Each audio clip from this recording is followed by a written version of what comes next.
So, Hello, welcome aboard.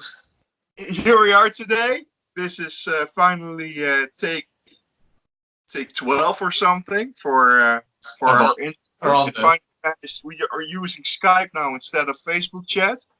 So finally we're able to talk to each other, and it's not as live as I would have liked, on Facebook Live, but at least there's something, and we got some interesting questions ahead of us. The first question is this: how do you pronounce your name? Eliseu Gouveia. Or just ZEU. No, no, no, no, no. Do it again. Do it again. Eliseu Gouveia. Wow, that's a thick name. You bet. So I almost got it right the first time, right? Yeah, well, just say ZEU.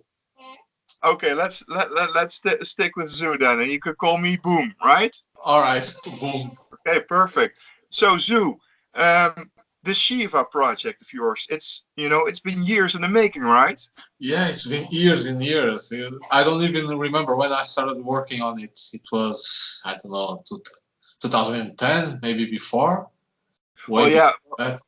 Since I put that same amount of information on the Kickstarter web page, I can concur. So yeah, it's completely correct. So it's been almost that. years. So it's almost 10 years now. So what made you resist trying to put it out yourself? Why were you so hesitant about that?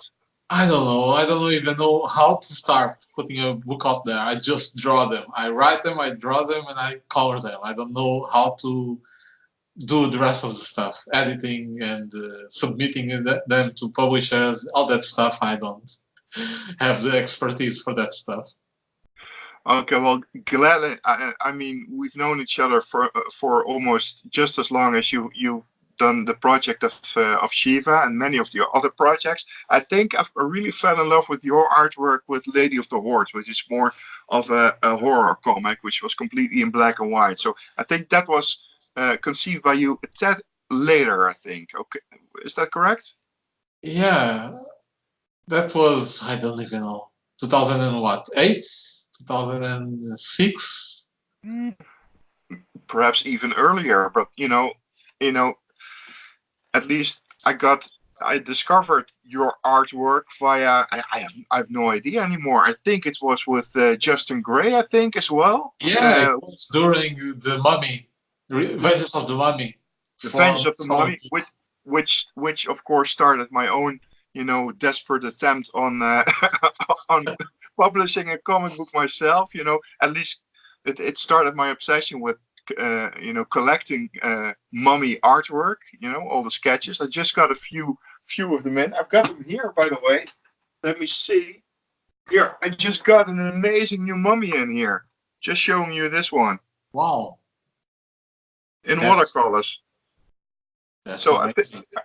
I think this is my 250th already. So basically because of you and Justin Gray from Paper Films, that I started this collection. So hey, thank you for that.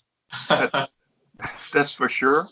But hey, let me get back on Shiva. What can you tell me a bit more about Shiva itself? Well, it's been ages. Well, I like these archetypes, these concepts like Supergirl, the Jungle Girl, the Giant Girl, all these types of stories, classic stories. And Yeah, I've always dreamt of giving them my own spin, grabbing the Jungle Girl comic, classic. I used to read Sheena and all those back then, and the yeah. thought of giving them my own treatment. So basically, I don't want to give spoilers. What can I say? The Zil treatment to the Zoo Jungle treatment. Well, you treated her right at least. And one of the questions we got from on the Facebook page of ZEU Library, because there's gonna be a library of your books, right? So one of the guys, I think it was Brian Germain, who asked about the bikini. Why is it white? Yeah, all right. This is gonna be a spoiler. It was always gonna be a bikini because it's Tarzan. It's Tarzan, Chin. All of them wear this skimpy clothing in the jungle. Yeah, It's hot, 50 degrees Celsius. It's yeah. very hot. But why white? Uh, it ties to her origin because I don't know if I want to give this away, but she's No, no, Atlantic. no, no, no, not too many spoilers. I read the ending of the comic, and it really makes perfect sense if you read the end of the comic. But I do think you don't need to go into spoilers just yet. But you know, Yeah, it ties with her origins, where she yeah, comes from. So that's why she has that color in her clothing. I have actually very several designs for her. It's not just that bikini. She has other. For instance, I'm writing issue 2 right now, and in yeah. issue 2, I'm already experimenting with. Let's see if I can. This is issue 2, by the way, as you can see. Oh, nice. I'm toying with playing with several different designs. So uh, it's let's say it's me playing around, horsing around. Okay, but because one of the things that I think is playing a major part in this story is the place that she lives in. This is the valley Of where shadows. where legends are going to die, or Yes, it's the Kivuli Valley is the Valley yeah, of Shadows. It's a place where, let's say, we have these several mythologies, ancient gods, ancient heroes, creatures of myth, all these creatures. And yeah, essentially, it's like a Tolkien story where magic is vanishing from the world. Same applies to this case, where magic is disappearing.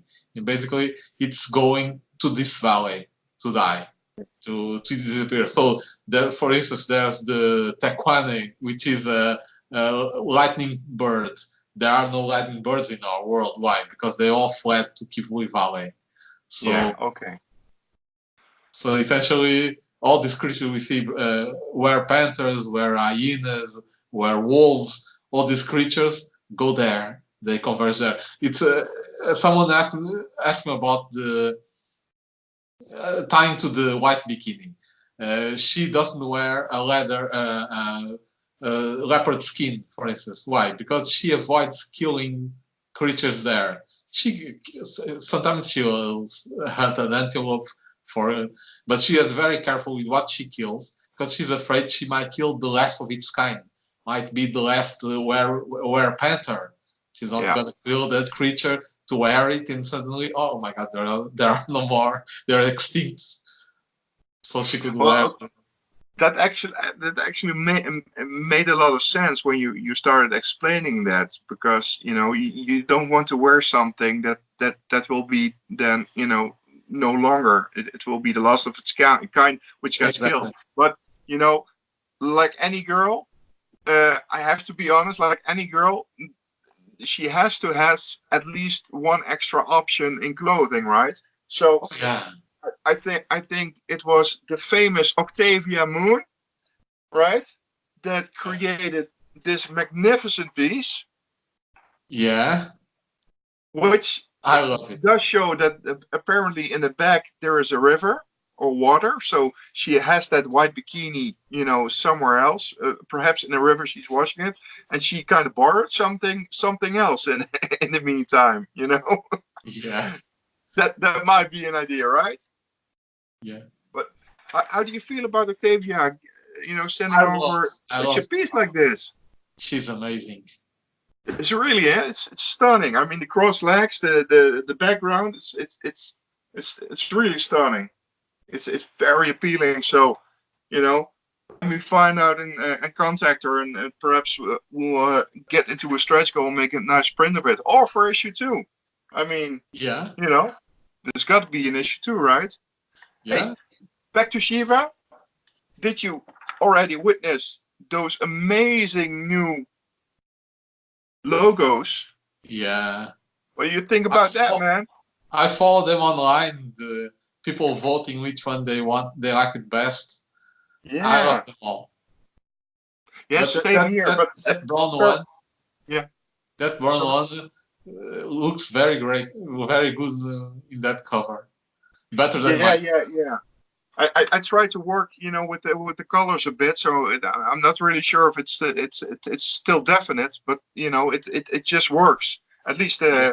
I've got the selected which one to choose, and now I'm just working a bit with the colors. But yeah, I'm pretty happy with it. So It for my buddies pops. at Amigo Comics, I mean, Mr. Juan Torres from Amigo Comics did a fine job here. I Yeah, have to they say look that. awesome. Yeah. Hey, so Shiva is just the first of many more projects that you have on your shelves, right? So if Yeah. this Kickstarter is going well, someone called Richard Boom, hi, me, will try and get the other franchises also going. I really cannot wait to give people a bit more heads up on Lady of the Horde, on Silver with Sparrow. Silver Sparrow superhero thing, which is it's really it's like a superhero uh, adventure, which reminds me a bit of the well, I'm not one to throw around big names, but it sets up a completely new way of looking at superheroes, and you mix a couple of genres almost to something that it really is the zoo treatment you got going there. So I'm really anxious to get folks into Silver Sparrow as well. I mean, it's really a superhero adventure, but with a twist, with a major twist. So It was very fun to draw and to write. yeah. And then you still have the Infiniteens, your teenage mutant ninja turtles, but at least they're Yeah. teenagers with powers. But and you have your what was it again? Your Mirror. Medusa. Did you see my Mirror Maiden just now? Oh, show it to me. Yeah, you rediscovered another one of your classics, right? Yeah. You hadn't even shown me. So this for the viewers here, this is the first time that you know everyone will see one of those I've magical. I've posted the cover online, I think, some years ago, but I don't think it was buried in my archives. Yeah. This is done in with, as you can see, it's transparent. I'm Wow. always coming up with these insanities. Little. Mhm. Oh wow, that's cool. Yeah, so this is a comic. The first issue is complete. It's ready to go. So could be the next one. Let's see if I can show this in here. It kind of also reminds me a bit of Lady of the Horde because all those fangs there. Yeah, So how would you describe this project? This this one? one. Yeah, what kind of genre? Oh, it's complicated. It's essentially labyrinth for grown-ups. So with monsters, it's like my first version of Lady of the Horde. It's essentially a girl who can travel between parallel worlds, and accidentally, and there's a demon chasing her. So Okay. yeah, it's not Jared the Goblin King, but it's a bit creepier. Ooh, it's so exciting about this. Anyway, in conclusion to this first interview, because perhaps next week or the week after that, we're gonna do a next one. But in the meantime, I'm gonna show the viewers here. Where did I put it? Where did I put it?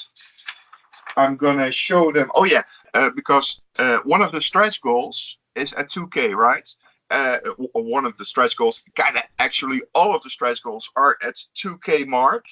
And Yeah. when we hit the 2K mark, we're gonna put most of the projects that you are developing will be um, uh, shown to all the backers, in the form of a oversized trading card. So how that would look like? Well, I've just got a prior a mummy related project in the pocket. So I've got some oversized trading cards here. Yeah. And this is something how it's gonna be. You know, this is something that akin. You know. So, So one for Shiva, one for Infinitines, one for Silver Sparrow, all this. Yeah. And I really want to do Wonder Warrior as well. You know that because you know I read the story. Yeah, we're gonna do Wonder Warrior. That's gonna rock. That's gonna rock. You know, it's a bit it's still a superhero with a dark edge. So I like that one. But I'm gonna also show you something that's gonna be on Kickstarter in the course of this week as well. So one of the things I did with my prior Kickstarter was to get some high-end prints. And those high-end prints, they're gonna be badass. And I'm gonna produce only two of them for Shiva. Well, unless everyone wants them, then you know they can just email me or PM me, and we'll create some more astonishing things. But you know, it's gonna be something like this. It's gonna be really high-end prints. So that's gonna rock. So this is 30. Yeah, this is 30 by 40 centimeters. I'm gonna check if it's gonna be a tad smaller or even a tad bigger or just the same like this. But it's gonna be, you know, this is awesome. If you hang up this one, you know, this will stay on the wall forever and ever and ever. You know, this is. I want one. You want one? Okay. Well, if you're a good boy, maybe by time it will be Christmas, I'll send you one over. Okay. Okay, so one of the stretch goals will be, you know, like 2.5K. It will be this will be a Christmas gift for ZEU. Okay. And then for every, okay, I'm gonna make you a promise then for every project that you and I will do together, I will send you such a print, you know, to your place. Okay. Oh man, that's for sure. Together, you know, with every overstock that we get, so you can, you know, go on Comic-Con hunting and you know, start making some extra fans at the Comic-Cons. Okay. Yeah. Okay, that's gonna rock. Hey, I'm gonna conclude this one. Do you have any questions for me yet? How's the weather out there? Are you freezing yet? No, it's cloudy, but you know, it's kind of warmer. It was supposed to rain here, but you know, we never see any raindrops here. So I'm, you know, sitting here in my blouse. It's kind of, I think it's 17 degrees or something like this. So it's kind of nice. I just came back from a Comic-Con on Saturday, so and yesterday I was, you know, I was lying in my yard on the lawn. Just reading some comics. It's sunny. It was great. So I hope that still, you know, 1 year ago this day, it was the first time in 2018 that we were able to sit outside and eat outside. So we'll see. Yeah. And how is it over there? It's going nice. It's a bit cold. I've seen following your live videos on Facebook. And you gotta be careful when you drive and make those videos because watch the road. I hear that a lot, but you know, if you watch my my eyes, they only, you know, look at the camera when there's really no traffic around. And yeah, I wouldn't do it unless it was safe, because I'm no ridiculous fool. I'm you know, whenever I drive home, there's only one thing in my mind. I have to get home in one piece because, you know, wife, 3 kids, I love them all. So that's my main goal. And if I can, you know, mingle that up with something fun while driving, well, I won't shy from that. But, you know, security, you know, safety first, of course. And to the uneducated eye, it might seem like kind of dangerous. I know. So I know I got some remarks that say, "Oh, I'm getting dizzy," and I like to watch the camera roll. Yeah, because you know the camera is on is locked inside the steering wheel, so it's not in my hands. It's perfectly safe. You know, Oh, it's not in my hands. It's everything is hands free. But you know, well, in the meantime, since Skype is the only one is the only version that yeah. uh, that we can record is things like this. I think we're going to be doing that safely in our own separate rooms here. So me in my comic cave, and you're in your studio, and I think next time we'll do a little tour about what's in our man caves. Then who knows? There's not much to show in here. It's just these. Okay, well I'll be sending you some prints later on this year. Then we'll Okay, do I can't the wait. showing. Yeah. Hey, it's been great talking to you. I'm gonna end the Likewise. recording now, and then I'm gonna start uploading this stuff. Yeah. Yeah. And I'm going back to working on my stuff. Okay. Vampirella. But here, yes, I think you may recognize Yeah, I recognize the person. logo. Oh yeah, immediately. I saw her in an instant. It's Vampirella. Okay. Hey, next time we're gonna talk about your art, and I want to see how you do everything from pencils to you know you're using transparent stuff. But that's for the next time. Okay, Okay, it's a deal. it's a deal. Boom out.